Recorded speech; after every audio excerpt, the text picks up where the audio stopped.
Welcome everyone, today we are taking a break from build videos and ranking the companions of Dragon Age the Veilguard. I've beaten the game 2.5 times now, so I've grown pretty familiar with all of the characters, as I'm sure all of you guys have as well. So if you think these rankings are completely wrong, go ahead and let us know how great your favorite companion is in the comments. But just know, this list is the complete and objective truth, so I'm sorry, but you're wrong. Before starting these rankings, I do want to say as a whole, I found the companions in this game fairly disappointing, but the top 3 in my opinion are some standouts that I will always use on my future playthroughs. Also, this list will obviously be very spoiler heavy, so if you don't want to be spoiled, then avert your eyes and ears. At number 7, we have Taash. Let's be honest, we all saw this coming. Personally, I don't care about all of the controversy surrounding the character, it is just a video game after all. However, if I was in the group that is supposed to be represented by this character, frankly, I would be offended at how poorly written and lame Taash is. Her entire story feels very shoehorned into the game.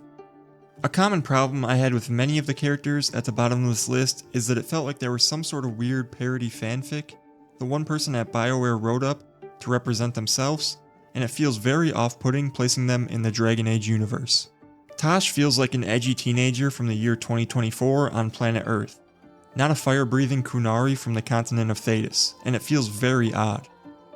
I really do think this character is the primary reason people say this game has bad writing, and I don't necessarily think they are wrong. As I am also a late 20s-year-old man, Taash's story really just does not resonate with me either, but I understand that Taash was not made with me in mind. That also doesn't mean I have to like them. Also, I do want to mention the final decision for every companion, as that does have a big impact on how much I enjoyed the character. And quite honestly, Taash has one of the lamest in the game. It's probably the lamest. I really could not care less about whose culture you embrace, and it does not have any real impact on the Dragon Age universe as a whole. I will also say, it's very hard for me to ever justify using her when Davrin exists. Lastly, I do not think Taash is the worst companion ever. I personally would still sooner use her than Oghren or Sebastian as just a few examples.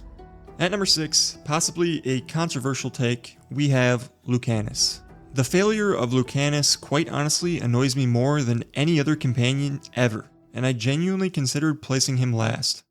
He is such an unfathomable disappointment that it blows my mind. Lucanis is a character that felt like he should be targeted at my demographic, and going into the game, I fully expected him to be my favorite character. I even played through the game as an Antivan Crow rogue for my first playthrough, so imagine my disappointment when I got Lucanis. Seriously, how do you screw up an Antivan Crow assassin with a demon inside of him? Like, that honestly should be the easiest character of all time. Even calling Lucanis so much as an off-brand Zevran would be hugely disrespectful to Zevran. Old Dragon Age would have had him as a drug-addicted man fighting his literal inner demons, with one of them winning in the end. Instead, we got Latte Boy over here, who also happens to occasionally be fighting a demon whenever it's convenient to advance the plot. The entire point of this guy having a demon felt like it was just to give him cool wings. The demon was a complete non-factor by the end, and we're supposed to just be okay with them just being best buds at the end? That's absolutely lame. Again, this character feels like someone at BioWare's fanfic come to life. His entire character is about coffee because it keeps him up, so the demon can't take over, which honestly makes it even more dumb. At least make it believable by making him take some hard drugs or something. Lastly, his decision at the end of his questline is completely ridiculously annoying. Let me kill Ilario. Ilario has done more than enough to justify his execution with his crimes. Just because he's family, he can suddenly be absolved of all of his crimes he's done to the city, its people, and his own family? Get the hell out of here with that. The fact that forgiving him is even an option is a complete joke. Now, I will say 4 and 5 for me are basically equivalent, and both are a tier above Lucanis and Taash. But one of them has to be lower, and that will be Neve. Neve is alright in my book, but that's just it. She's alright. Neve was my romance choice in my first playthrough, but deep down I knew it always should have been Bellara. Neve is kind of just very boring to me. In a world of Grey Wardens, ancient elven tech researchers, and necromancers, her story about being a detective was just kinda lame. It didn't even really feel like her character had any nuance or interesting decisions to her at all. Don't get me wrong, I'm a big fan of detective stories, but hers is about as boring as can be. Following the murderer questline in Dragon Age 2 was 1000 times more interesting than anything in her story. Aelia is easily the weakest of all the companion villains. She's extremely forgettable, as is Neve's story as a whole, if we're being honest. And that basically just sums up Neve. Extremely forgettable, and that's why she places 5th. Above the characters that are actively bad, and below the ones that leave positive points in the game. First, I want to start with the bad for Harding, and then we'll talk about the good, because she definitely has positives. My main problem with Harding is that the character feels like a large departure from the one we have in Inquisition. I imagine Scout Lace Harding as a much more battle-hardened badass than what we got. The character in Veilguard feels very infantilized, she feels very gaga goo goo babyish. I'm not sure if I just don't like the voice actor or script, but it's very off-putting to me.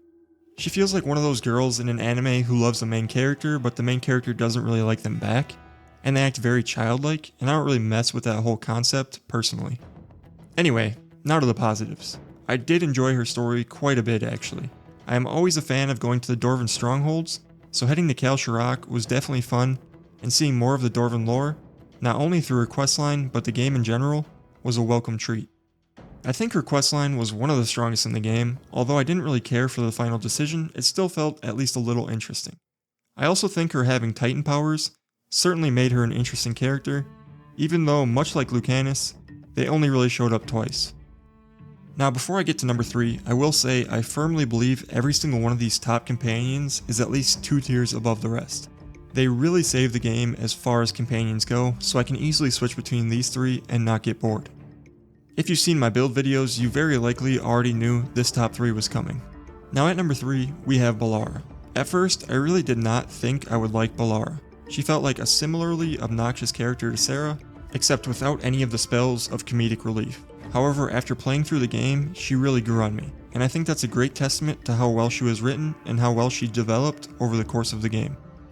Her over-the-top personality to me ended up being endearing by the end of the game, and I felt like I understood why her character is the way that she is. I appreciate her, and I can't really speak to it as I do not have ADHD myself, but I feel like she's a good example of representation done right, and not forced, unlike some of the characters in the game. I also think her storyline is pretty strong, and the decision to either destroy or keep the ancient knowledge to be a compelling one. Although I really do believe that destroying information feels like an objectively incorrect answer, I can at least understand the opposite opinion. In my first playthrough, I also had her be the one to be taken by Elgar'nan as I was romancing Neve and I didn't want to put her in danger. And this decision made me love Bellara even more. Her dying self climbing up to the throne and taking over the blighted powers was one of the best moments of the game, and I really think it finishes off her journey from bubbly researcher to certified badass extremely well. Lastly, she's also just an extremely nice companion to have in combat. I really like that she instantly heals you when you're low and has good supportive qualities in Time Slow and Galvanized Tier. Now the decision between 2 and 1 is by far the hardest decision on this list for me. To me, both Davrin and Emmrich are solidified with the companion greats of Dragon Age with Morgan, Alistair, Varric, and Dorian. To be completely honest, Asan and Manfred solo the whole list below Bellara without question by themselves. With that being said, someone has to be number 2, and that person is Emmrich. Emmrich is an absolutely elite companion, he's interesting, he's fun, he has a good storyline, albeit a bit cheesy, he's fantastic in combat, and he comes with Manfred. There is absolutely nothing bad to be said about Emmrich. I could see some people not enjoying his personal questline's villain because of how cheesy she was, but personally, she was such an obvious over-the-top Disney-esque villain that it was pretty clear to me it wasn't really supposed to be taken too seriously, and I just had fun with it. Additionally, even though the tone of the storyline was very silly, goofy, Disney-ish, the consequences at the end of the story were to me the greatest in the game of all of the companions. Choosing between Emmrich becoming a Lich and Manfred living was easily the hardest decision in the entire game, and after doing both, I still can't say I really know which one is better. I know most of the crowd will lean towards reviving Manfred, but personally, my counterpoint is, just look at his drip when he becomes a Lich. Seriously, it's the best companion armor set in the game. But for real, I think Emmrich becoming a Lich and staying alive for eternities would offer much more to the universe, and the idea of him needing to experience loss in order to achieve Lichdom was very fitting. Lastly, as far as combat goes, as with all mages, he's absolutely elite, with all of the support options they have, and his healing is actually the most overpowered of them all, so bonus points for that. And last but not least, we arrive at Davrin, for the best companion in Dragon Age the Veilguard.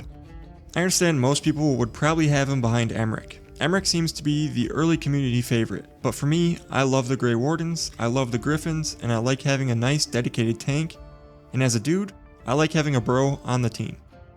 The only true bros of the series we have had thus far have been Alistair and Dragon Age 2 Varric, and I mentioned earlier where I put them on the tier list.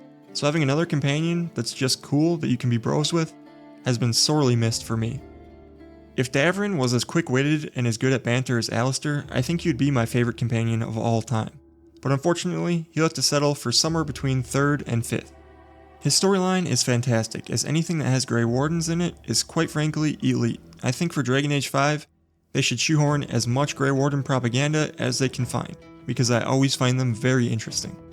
His storyline also felt like it was the most fleshed out of them all, and they actually took time to develop the villain in a nice way. My only knock on it is that if you do the feather ending, I'm not really sure what they do with the villain. She kinda just lays there as we walk away, which I find kind of odd to be honest, but I'll just assume they lock her up or something. I don't know. That's an extremely big plot hole, but I'll just proceed to kill her in the future and forget that option even exists. I also find the choice between giving the Griffins to nature and keeping them with the Grey Wardens to be very interesting. On one hand, I think that as the last Griffins, they should be well protected until they can repopulate. And I think the Grey Wardens would be the best at that, and they would obviously be fantastic against fighting future blights. But on the other hand, the Grey Wardens have shown enough incompetence throughout the years that I'm not sure if that is even the safer option for them.